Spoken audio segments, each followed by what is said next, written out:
So today, we're going to talk about your DNA. And not DNA in your typical sense, but we're going to get to that. Are we excited? All right, let's get started. What is your DNA? I encourage you to think about who you are and how it matches with what you do. My goal for today is to strike home 3 messages. Number 1, help you figure out what your DNA is.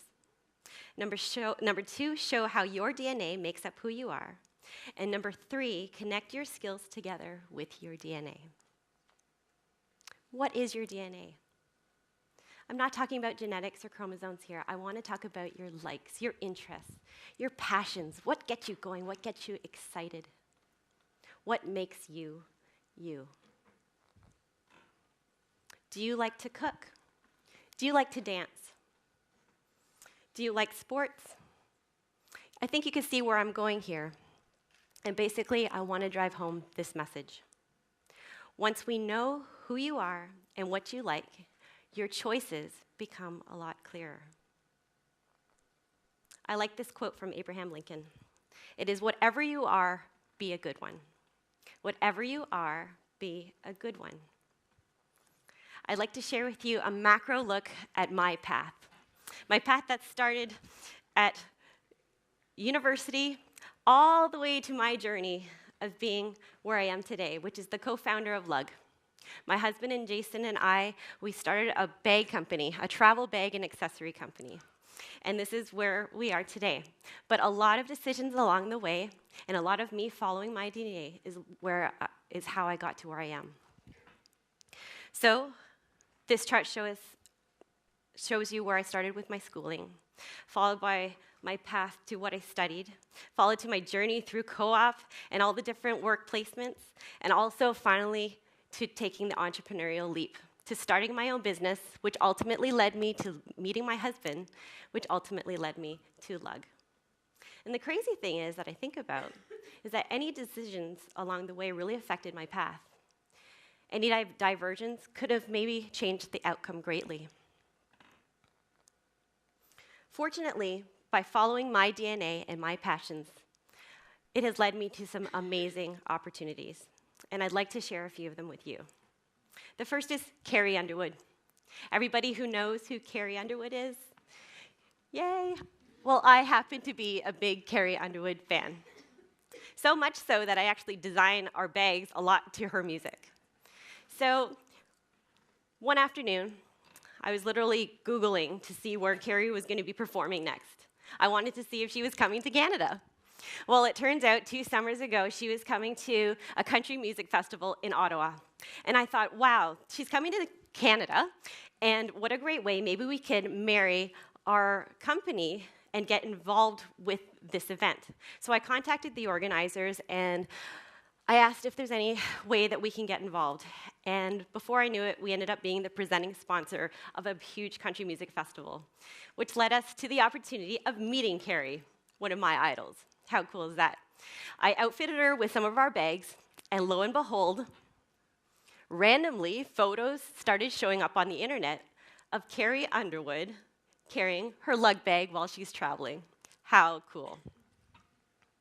Another example of how following my DNA has led me to some amazing opportunities is through charitable initiatives.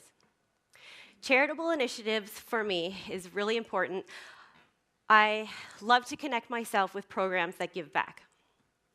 And for me, the stars aligned when we received a call from the Chief of Sponsorship from the Canadian Paralympic Committee. She was an avid traveler and actually a user of our product. And she thought, we need to support our Paralympic athletes. They're traveling to Vancouver, and how can we support their endeavors? So we started working together and thinking about, what synergies do we have here? So Jason and I designed a collection of bags exclusively for these Paralympic athletes. We also sold them through our retailers where proceeds would benefit their cause. The great thing from this experience for us was that 6 of our staff was able to go to the games in Vancouver. What an experience. The chance to go to the Olympic Games in Vancouver on Canadian soil. How cool. Thirdly, another way how I have connected my DNA through my path, which has ultimately led to another great opportunity, is Oprah. Oprah Winfrey, woman icon that I greatly admire. You can imagine our excitement when we received a phone call from the editors from her magazine asking for us to send in a sample of one of our products to be reviewed for consideration to make her coveted O list. Now, this was back in 2006. This was when our company was just kind of getting going, just getting a little bit of steam. We knew that if we made this list, what an impact it would be on our little company. We crossed every finger and every toe. But fortunately, luck was on our side, and our product made the list. It literally changed our company. Since then, we've been fortunate to have 3 additional products featured on this list. One most recently was earlier this year, and through that, it led us to another opportunity. They invited us to participate in Oprah's big event of the year, which is the OU event, where 6,000 of Oprah fans convene and learn about how to live your best life. It was ultimately an amazing experience, which led us to meeting Oprah herself. So the message that I want to drive home here is, I'm just an everyday girl. But I followed my DNA, I followed my passions, and it's led me onto the path that I have been on. So I encourage you to listen to your heart and follow your callings. You never know, you can achieve anything. I mean, look at the people that I've been able to brush shoulders with. From the great Joe Carter to Charles Barkley, Sheryl Crow, even the Biebs have been spotted carrying our bag. Woohoo!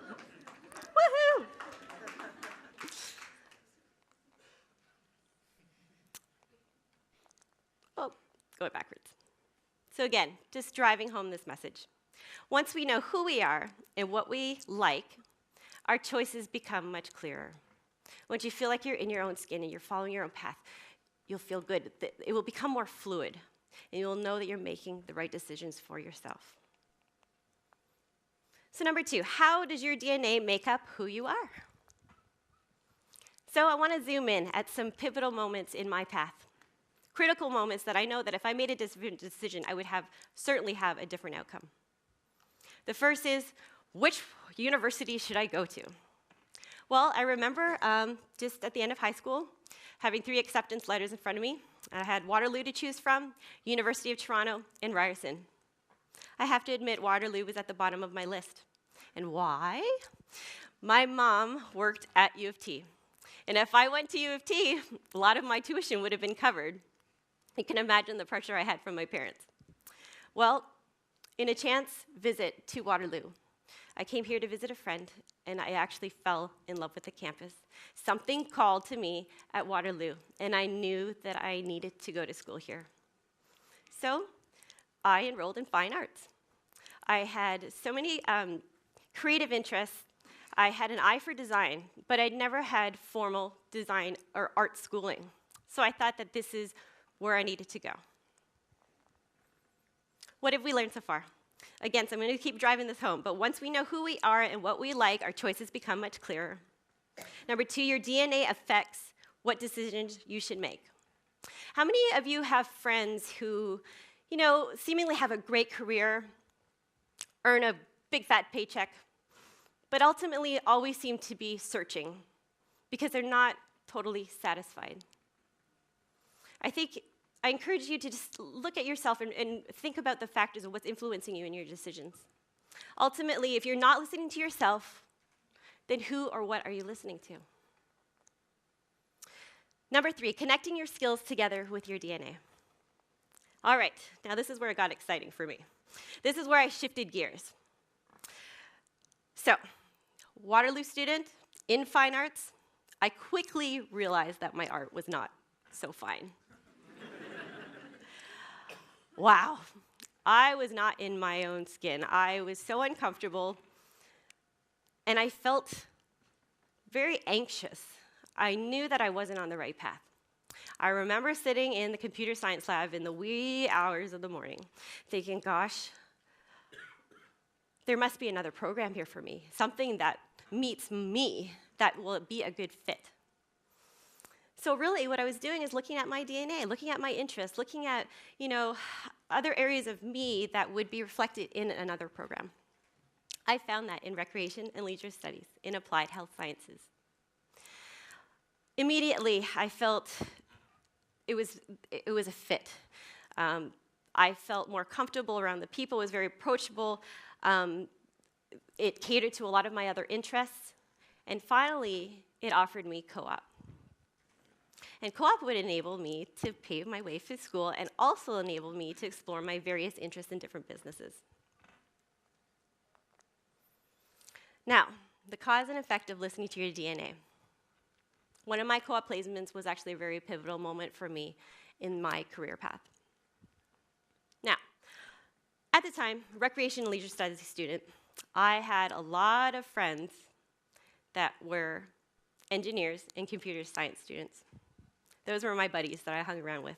So I'm always listening about the technical jargon and what the latest IPO was and, knowing what company was next to be the big hot thing. This was right before the bubble burst, by the way. So it was exciting. It was hot time. I wanted to get in on the action. So through the co-op process, I started giving in my resume to probably not typical places that a recreation student would be applying to. As you can imagine, my resume got pushed to the side. I always found myself in the final rounds just trying to get an interview, but I was persistent. I didn't want to give up. I knew where I wanted to get, and I just kept going for it. Fortunately, TELUS, which was ClearNet at the time, came late to the party too. So I was fortunate that I actually landed an interview, and pretty much on the spot, I had a placement. It was in product development in their accessories division. I didn't know then that this would actually affect my future as it has. I was working in the accessories division, dealing with batteries, chargers, black leather cases, and I thought, gosh, this is kind of boring. And I thought, this is where the entrepreneurial came out in me. And I thought, hey, there is an opportunity here. There's something that I could create that would, I think, resonate with students like me. So, upon graduation, I decided to take the entrepreneurial plunge. And I started learning about manufacturing, learning how to design, and I started coming up with my own cellular cases and PDA cases at the time we were calling them. And I think I'm dating myself. But you know what? Through my path, I always kept great relationships with co-op, with all my placements. And I encourage you, keep relationships. You never, ever know where your paths are going to cross. And so that was my plan B. If my entrepreneurial adventure didn't get me anywhere and I fell on my face, I knew that I had, some great connections in the back that I could fall back on. So I took the dive. And fortunately for me, I landed my first purchase order with TELUS. Ironic. So that gave me the gusto to kind of move forward. So, let your DNA guide you in the choices that you make. Now, before I want to go to my closing points, I just really want to strike that home again about relationships. Look at your DNA, and as you're going along here, you're going to meet some very interesting people in your journey. Keep those relationships because you never know where they're going to intersect again down the road. Perfect example, my boss from 724 Solutions, when I was a co-op student, well, she's now our spokesperson for the shopping channel. She is also a model in our catalog. So her path led her down a certain way, mine went one way, and we ended up coming back full circle. And it's great. It's been a great, great relationship. So here are some takeaway points. Don't ignore your DNA. It makes you who you are. For example, somebody who faints at the sight of blood, should they go on to become a doctor? You tell me. Fun and interests are such an important part of what motivates us. I have fun at work. I'm excited about, where we could take our company and how I can align it with my certain interests and everything like that. Have fun with what you're doing. We should do what we love. It sounds cliche, but it's so true. And why not? If the chicken had no interest in crossing the road, it would have never made it to the other side. Be that chicken and figure out what motivates you to get to the other side. Your path has, an endless horizon. Just start thinking about who you are and what excites you and help you get on your path to success. Once you know who you are and what you like, your choices become much clearer. So finally, believe in yourself, believe in your DNA, and believe in your skill sets, and you will be on your path to fulfillment. Thank you.